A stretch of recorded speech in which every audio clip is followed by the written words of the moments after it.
तुम मानोगे नहीं, पर हम में से ना अधिकतर लोग ऐसा करते हैं बिना सोचे बिना समझे, क्योंकि हम में ना एक्चुअली वो समझ नहीं होती और ना ही वो नजरिया होता है। हम किसी भी इंसान को ना कम ही आंकते हैं, ऑर्डिनरी ही समझते हैं और हर इंसान को भीड़ का हिस्सा मान लेते हैं।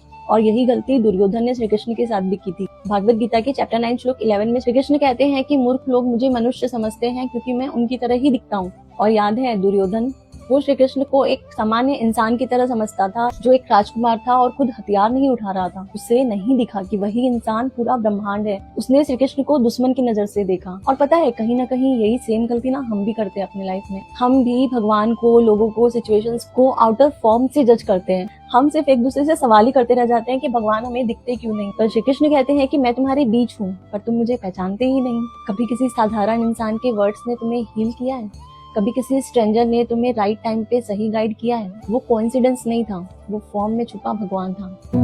कृष्णाय वासुदेवाय